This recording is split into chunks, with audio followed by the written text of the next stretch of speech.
Hi, I am Julie Meyerowitz of hearmywordsautism.com, and I am here with Hila Bar. And Hila, do you want to introduce yourself?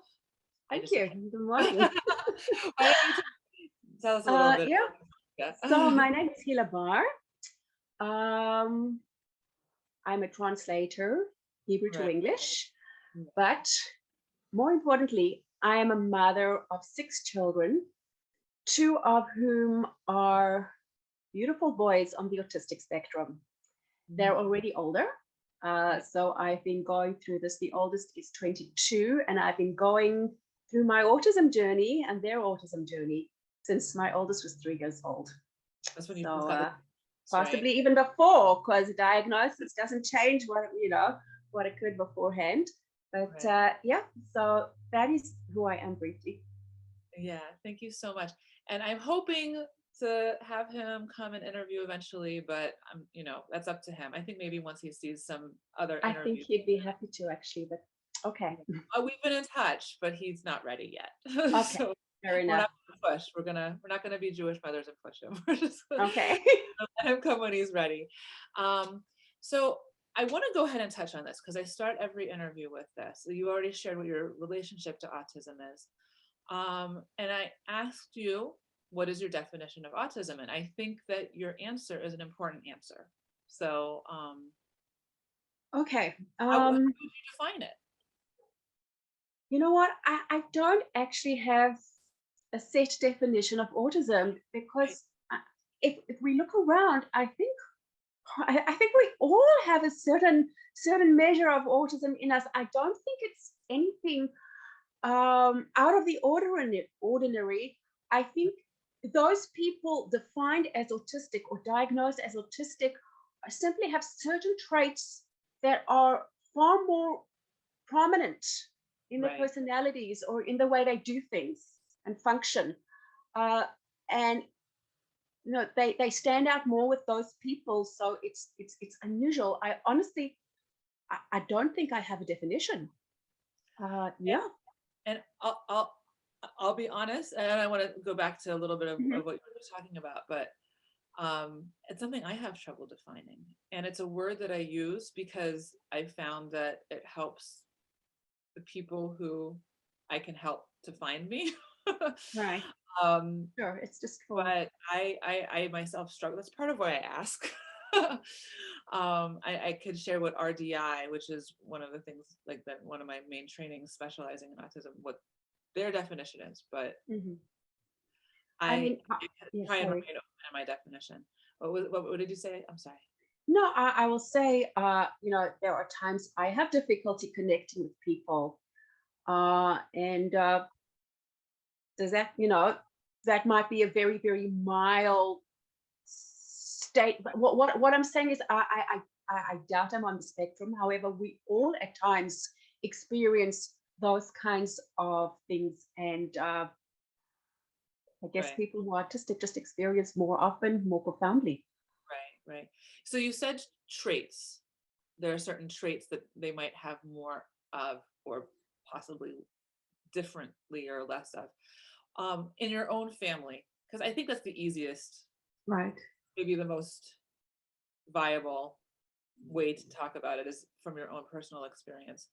What have you seen that your two children that are diagnosed with autism, what in particular do they struggle with? And also maybe like anything, any particular strengths that you've noticed that you think might be related to this identity. Um, Look, I see things. First of all, they're different. They're both high functioning. Right, However, they have different personalities, right, and that's also due to their different life experiences and also the way I was in bringing them up. The right, one's the first in the family, the other one's the third. right, And I was also, when you're with your first child and you're exhausted and you're depressed and you whatever else, it's a different ball game. And right, it impacts on the child too. So first of all, they have their different personalities, um, different traits that may be defined as autistic. Um, Definitely difficulty in the social arena. That's what most people think of. Yeah. However, one of them is very aware of it. This son He's that I very met, aware, and that makes it very difficult for him. right. Extreme sensitivity, Mhm.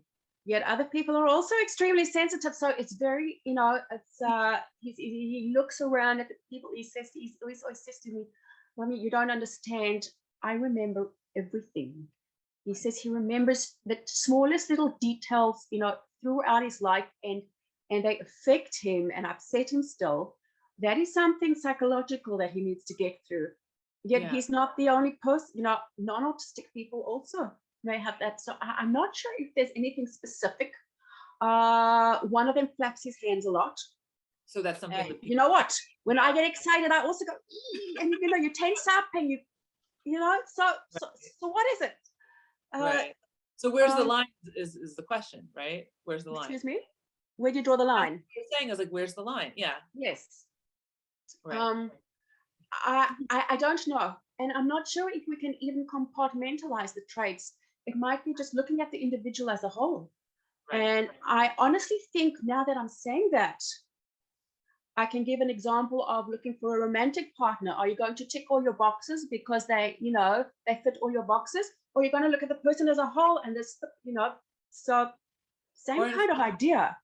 like you don't go look like we met and we just clicked at this networking Right. event, Yeah. and it wasn't like I had noticed your headshots from your business, and I had noticed before. I'm like, oh wow, she's really pretty. I told you I was very impressed with your headshots. Yeah. I was like, that's not why we clicked. It was and I don't know that I could make a checklist, and that's a lot of how the diagnosis goes is from Right. checklists, and then like people feel like they're defined by that, or their child's defined by that. Yeah, it's that being defined as such, a definition can sometimes be a source of pride. It depends the way you view it. Yeah. Um, but I think many people with autism, uh, first of all, they have to have their own sense of pride, their own sense of confidence, their own sense of self-acceptance before they can be proud of, what they're defined as. Yet, before they can get there, other people are labeling them and It's, pointing at them, and yeah. that's not conducive to self-confidence. Right. I don't believe. And it's interesting. There's a young man that I'm reconnecting with within the next couple of days. He's really cool. I've shared he interviewed me, and it was so long he had to post it in two separate posts for his podcast. Right. He's fabulous. He's just like super cool. And this is something that probably I want to interview him again. I'll probably ask him again because I find it interesting. Oh, it sounds like somebody I'd love to talk to. Yeah, I think you'd like him. He's just a really Okay. cool guy. Your son might really. He's just like a really sweet. They're probably about the same age. He's in college. Okay. He's a Wow. really cool guy. Nice. Um, It's on the spectrum. yeah, Jimmy Clare, and Okay. he has a podcast in which he talks about like working out and health things, and also autism. And I'm gonna meet him in his business. He has a business partner, I think, since last year. I think she's new. I haven't met her yet. Well, An adult on the spectrum, probably about our age, and she's married with children. right. And he introduces himself as an autistic, or I don't know if I'm using the same language, but that was one of the first questions that I asked him when we were talking together. I said, I was taught in graduate school, like people first language, not what would he calls it identity first.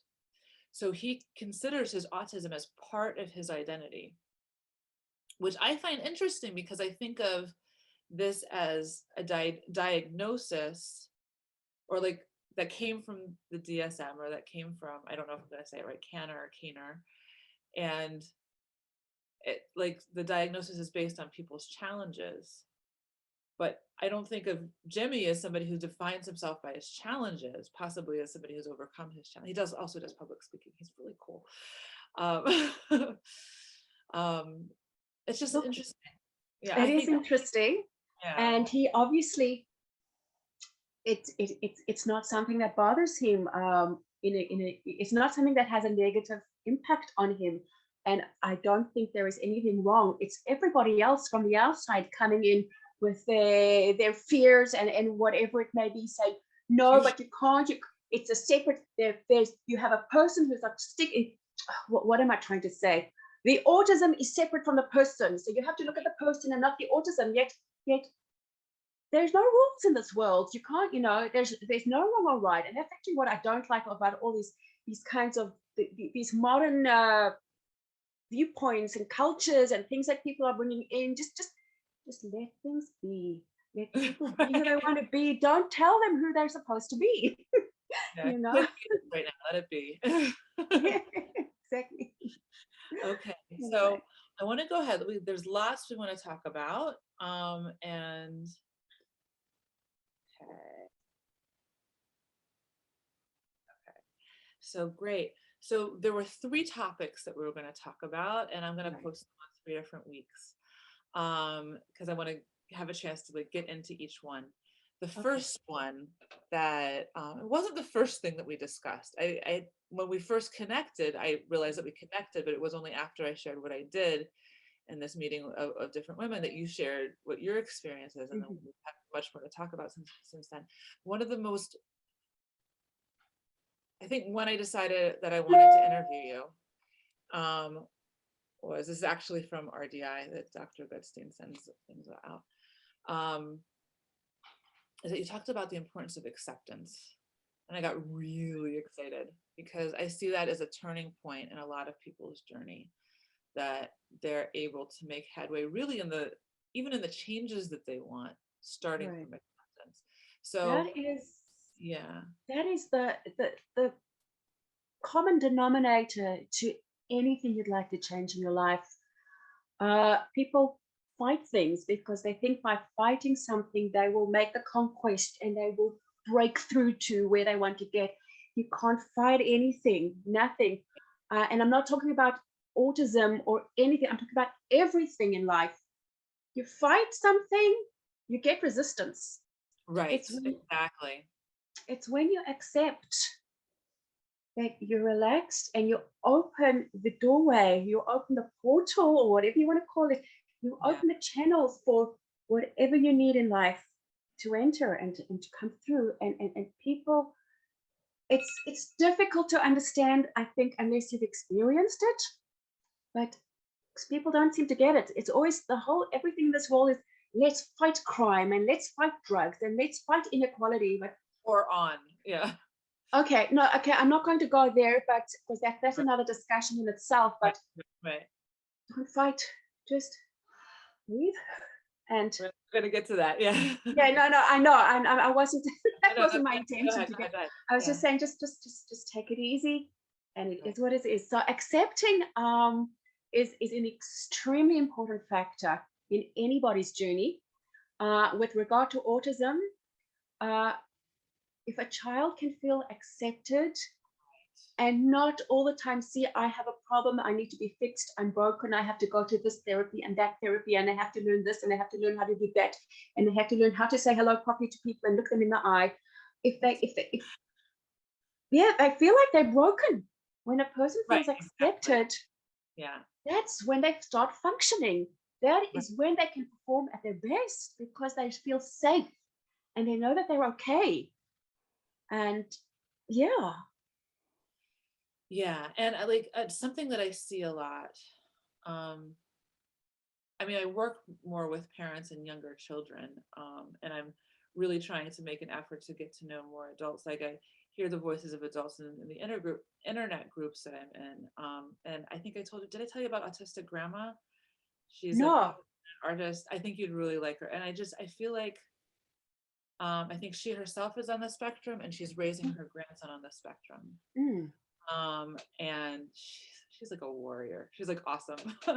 But she's also very good at communicating her experience to right. people who are not themselves autistic. And I feel like her group is a very, as somebody who's not on the spectrum, I feel safe there as a Mm, learning place, not like, um, that I'm going to trigger people unknowingly. Like it's a safe group. But how did I get there?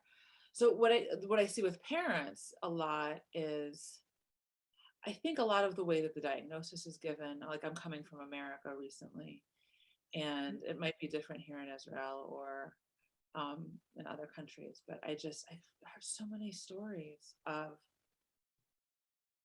professionals, like the experts that are supposed to be helping families, giving over the diagnosis with a list of, and therefore your child cannot, will never, is unable to.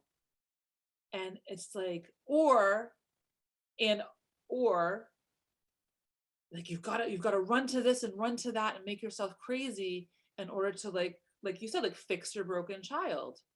Mhm. That, Which you yeah. put fear in the system, you put fear in the parent, and they're like afraid of their child now. And like, and then that makes it like makes the child feel unsafe. So how is Correct. any kind of like real connection or growth supposed to happen? Okay, people need to understand that first of all, when they get a diagnosis, and whatever the doctor may say is just an opinion. Right. I'm going to be very, very honest in my line of work. I will tell my client something and I will say it with confidence, but I know it's just my opinion. Someone else can come with a different opinion, and they may not be, they'll not be what we'll both be right or we'll both be wrong. Everything is a matter of opinion. There is no, and even a qualified doctor, it's just coming from my head. I'm telling my client something that I'm thinking. It doesn't mean the whole world thinks like that, or everybody in my field of work thinks like that. And it's like anything. When it comes to autism, look, I'm not talking about certain physical illnesses where the symptoms are, very, very clear. Right. Okay. But something like this, or something, say, in the mental sphere, mental, area of medicine, it's usually just an opinion. And Right. I Observation. want, I want Opinions.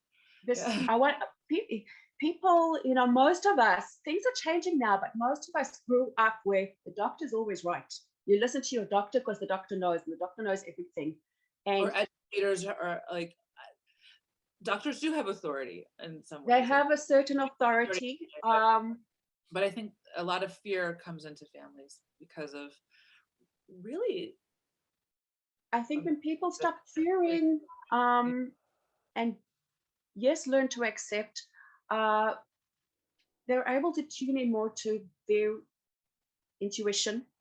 right. And sometimes, they talk about mother's intuition. If that mother's not tuned into herself, I'm sorry, she doesn't have intuition, proper intuition. She's not going to make the correct choices. But Right. maybe a woman's more inclined to be tuned into herself than a man, whatever it may be. It's safe. Yeah. But often your gut feeling does override the doctor's opinion. The doctor, I'm not negating doctors. I don't know where, I'm getting tongue-tied We need them. because, but there are other options. There are other opinions, Right. and I don't think to straight away jump to conclusions that this child is broken or this child. At the beginning of their life also. I just want to show, did I show you what I keep by my desk? I think every professional should have this. Oh, it's not, oh, it doesn't show up on my, Okay. it's What a is it? bumper sticker that says I could be wrong. I was Mhm. behind a car, and it had a bumper sticker that said I could be wrong. I think it was during like the COVID food collection things. And I'm just like, you know what? I want to have that next to my desk when I set up my desk area here. And I actually think it helps me listen better as a professional. Sorry. Mhm. And also that something that I was scared of earlier on is to question my training. Right. Um, because like I went to a school with like a name that people know and like in America, and like, well, I mean, these are the professors, and like some of them have been professors for decades and like lecture all over the world and everything. Like, who am I?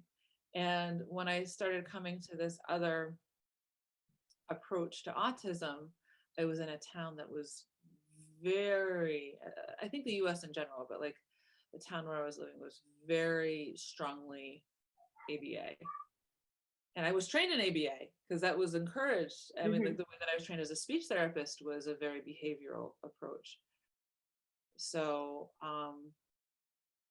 it also helps me to question myself and like my own prejudices, but Right. also like the biases that are in me from like the training that I've had in the past. Of course. Yeah, Yeah. that's our challenge, and that's part of our I think journey is a very overused word, but part of our path Right. in life where we grow up, you know, being educated in a certain way and with certain beliefs.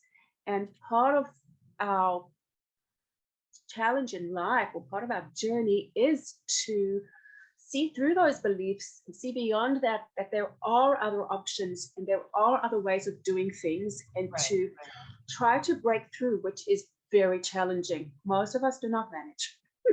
And actually, I just thought, I think you're gonna. This isn't part of what we planned, but I Yeah, think you're that's gonna okay. have to see I about like this. something.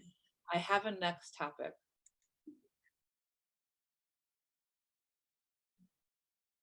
I think I'm actually gonna get emotional about this one. I didn't realize it. So Okay. we just talked about the importance of me as a professional having a sign by my desk. Oh my gosh, I need tissues. That says, You want to stop for a bit? yeah, this is for a minute. Okay. Okay. Okay, Julie has tissues. We can continue. So we talked about the importance of me as a professional, other professionals, Right. parents to a degree, having like this sign. I have the sign by my desk. I could be wrong, or my training might not be 100% right. And that's helped me to find like to fill in gaps and things that I've seen are not working, and allowed myself to acknowledge that things aren't working, so that I could like find other approaches. But I never thought about this before, but the importance of parents maybe having a sign, I could be right, A sign. a sign or something to remind themselves that they could be right. Uh-huh.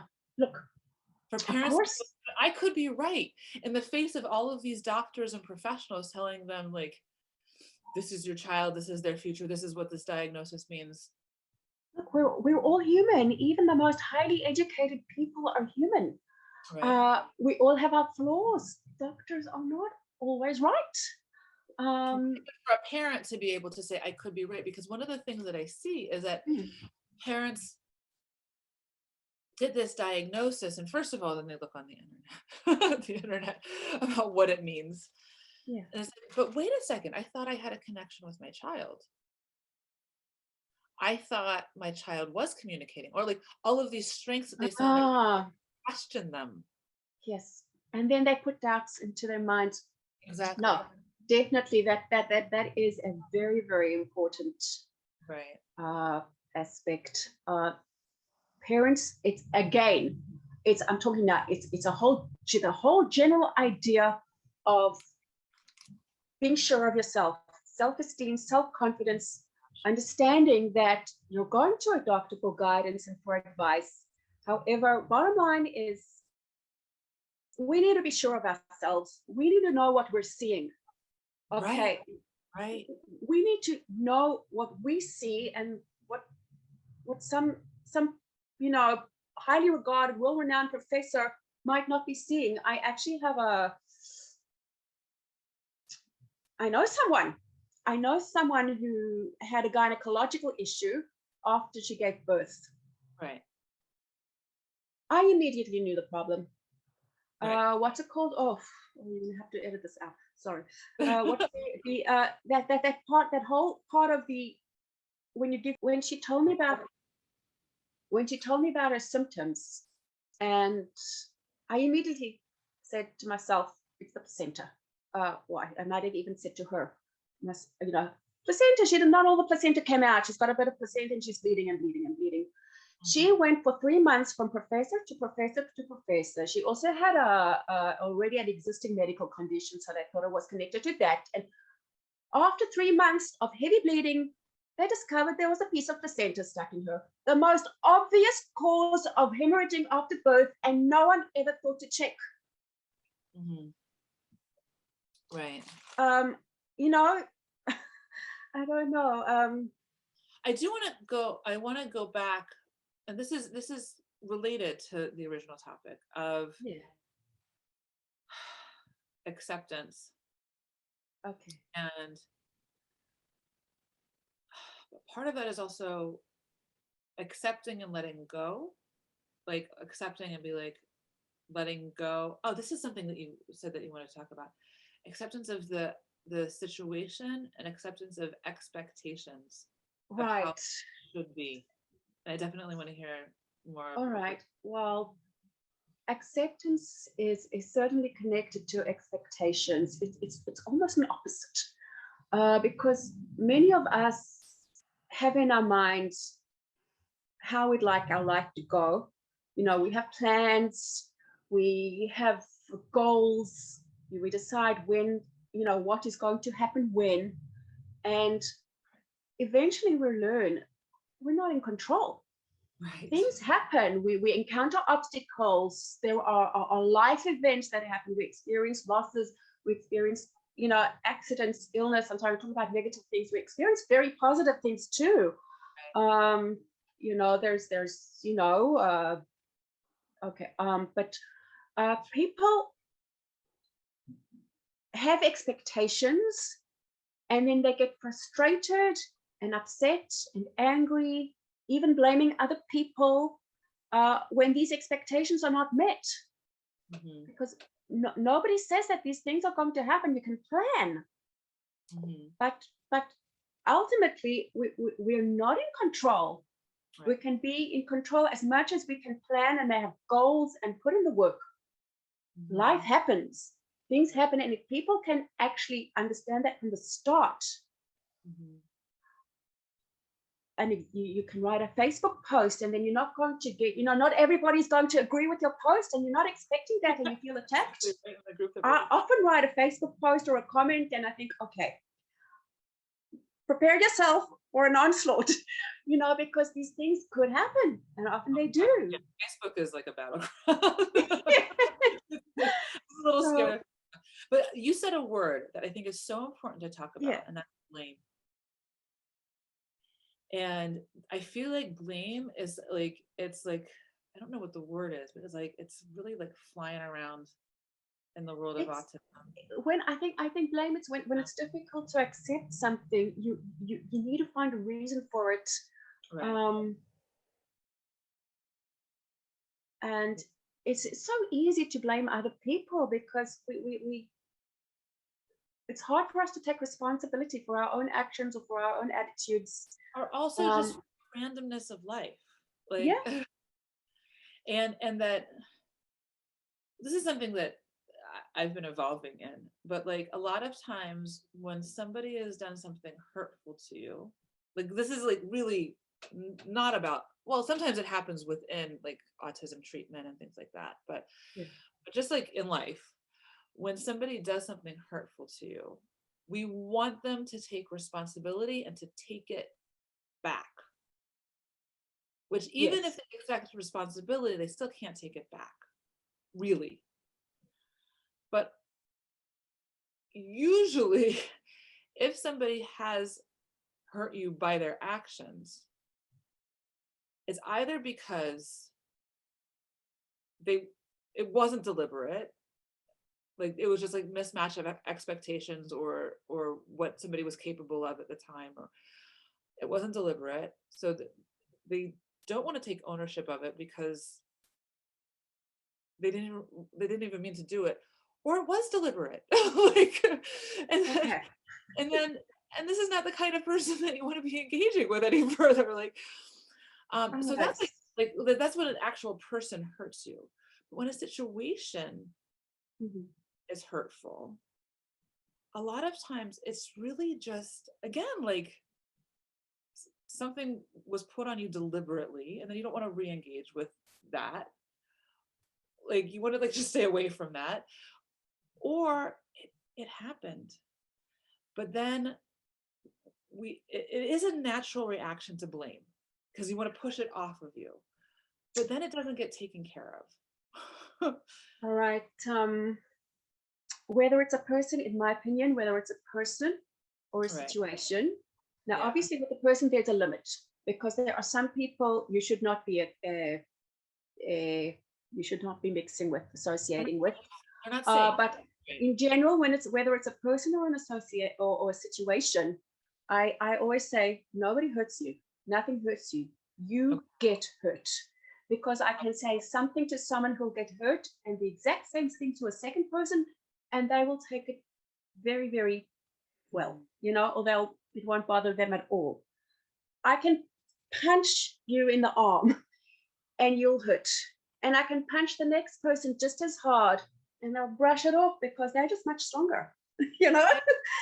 I still think though that you're responsible for the punch and for knowing Yeah, that. you're responsible for the punch, but that doesn't matter. It's on the receiver how they're going to deal with it. I And think if I'm gonna, I'm not. I'm yeah. just gonna walk away. You can be a horrible person on your own without me. Situation, Right. Right. I don't Right. have to be in your life. You don't have to be in mine. Okay, I hear what you said. Yes, there is some kind of responsibility, but I don't usually look at that. I've learned not to look at the other party. I look at myself. How am I receiving it? What do I want to do about it? How am I going to work on what's going on inside of me so that this kind of insult or this kind of hurtfulness is not going to actually affect me and it's not going to hurt anymore. Well, And I it's think all got to do with our psyche, with our inner psyche, and how susceptible we are. I think from both sides though that the only thing that we could focus on is the side of our responsibility. Like when it's like something that we've received, we can only control how we react to it and how Mhm. much we re-engage with that person. For example, like with another person in the future, or with this institution, which Right. like or this professional. Like, are they helping me as a professional? Is this relationship? Am I help? Like, do I feel? Is this helping me to grow? When I'm with this other Right. person, or is it like bringing me down? And do they really need my help? Am I the only person who can help them? Or I mean, or am I? But then there's also responsibility. Like what like there is like what do I owe to this relationship in this role that I'm in? Like it's not like, if you don't feed your children, it's not that they are just hungry. It's like, no, you were responsible for feeding them. Right. Okay. Yeah. Look. It's not that just they feel hungry and that's their problem. It's just like Okay. I think this can branch out into a huge philosophical discussion, which is I don't right, think we want to take it there. yeah, But let's just say that a parent-child relationship is a bit different. it's true. A parent brought the child In in the that world and has a role, responsibility to their child, yeah, um, and they need to work. I think it demands a lot of self-work on the parent yes. to rely on themselves and not always on outside factors and outside parties. We need them for the help because we don't have all the tools ourselves. Right, And thank goodness that they're there. right. Thank goodness. Otherwise, yeah, a lot of people would be out of a job. But You have to have a very no, different. we all have our role in life. We all have our place, and there is certainly a place for everyone, whatever they do. Right. But parents need to. I think parents need to take more responsibility themselves and pull themselves together and relax. They need to calm down. You're not supposed to tell people to calm down, Our but next topic, really yeah, they need to know when and who to listen to, when to listen to whom, and when when their gut is telling them what the right thing to do is. And I don't always follow doctor's advice. I do my own thing. Right. And a lot of people disagree with me with certain things or think I'm crazy or whatever they might think. I don't even know what they think, and I don't really care. But I remember hearing once somebody said that what other people think about you is not your business. yes, Like, exactly. It's none they're of your business. in their realm. Let them go and have their little discussions, and you just carry on with your life. Right, right. You So, can't, other people's opinions can't run your life. You can't live according to what other people think. right. Yeah.